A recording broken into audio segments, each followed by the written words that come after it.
Donald Trump has a problem with MAGA because MAGA continues to turn on Donald Trump despite the fact that he is doing his best efforts to distract them and move them away.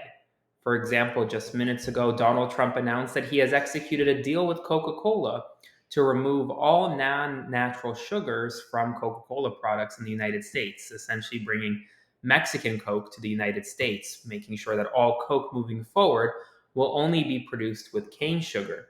Despite that, MAGA has not budged, continuing to attack the president over the lack of Epstein file releases. And today, Donald Trump dismissed the Epstein case as a complete hoax, saying that it was allegedly started by Democrats, criticized Republicans, including his own base, for pursuing it, and called them, quote, stupid people.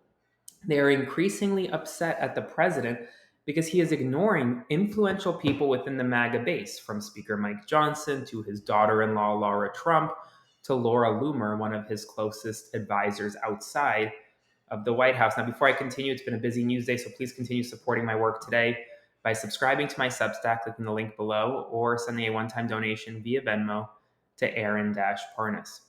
In other news, a leaked video tonight shows current White House Deputy Chief of Staff at the age of 17 describing the torture of Iraqis in great detail while calling it a, quote, celebration of human life and dignity as those around him laughed. A new Quinnipiac poll shows that Trump's approval on immigration remains deeply underwater despite recent developments in Los Angeles. His net approval on immigration is negative 15%. That's a steady decline from back in January when it was positive 1%.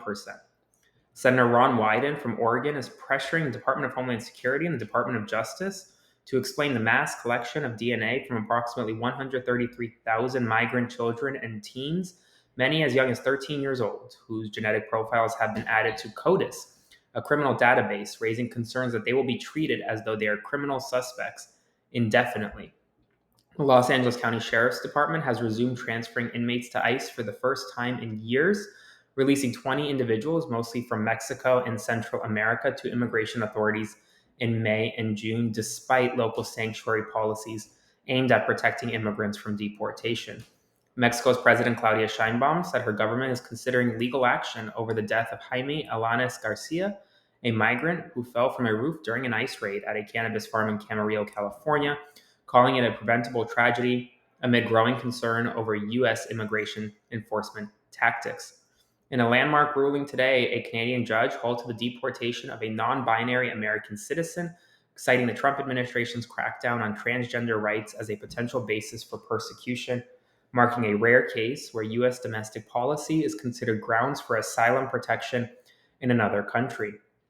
Immigrants in overcrowded ICE detention centers across at least 7 states are reporting widespread hunger, small or spoiled food portions, and irregular meal schedules as the Trump administration ramps up immigration enforcement, pushing the detainee population nearly 40% above capacity and straining food services, part of which has been weakened due to layoffs at the Department of Homeland Security's Ombudsman's office tasked with monitoring detention conditions. Donald Trump walked back earlier suggestions that he would fire Federal Reserve Chairman Jerome Powell, saying it was highly unlikely unless Powell had to leave due to, quote, fraud related to Fed headquarters reservations. He also said he was surprised that Jerome Powell was appointed chair of the Federal Reserve. The only issue is Trump was the one who appointed Powell. Trump reportedly did tell lawmakers earlier this week that he planned to remove Powell, prompting Wall Street concerns. DHS Secretary Kristi Noem suggested that TSA's longstanding 311 liquid rule for carry-ons may soon be overhauled following the recent rollback of the shoe removal requirement.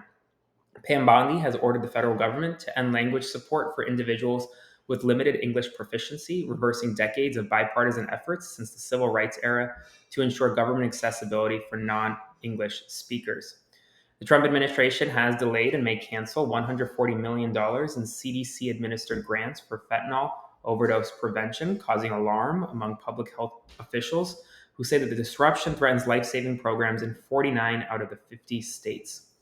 3 current or former Louisiana police chiefs and 2 others were involved and charged in a years-long bribery scheme involving falsified police reports to help non-citizens fraudulently obtain U visas. Senator Elizabeth Warren accused Trump of using building renovations as a pretext to fire Jerome Powell. Secretary of State Marco Rubio said that the United States is very concerned about Israeli strikes on Syria and that he's contacting the relevant parties hours after Israel struck Syria's defense ministry in Damascus twice, collapsing part of a building, killing one and injuring 18 others in the third straight day of strikes on Israel or on Syria. That's all the news right now. If you want to support my work, click the button below, subscribe today, or send a one-time donation via Venmo to Aaron-Parnas, and I'll see you in the morning.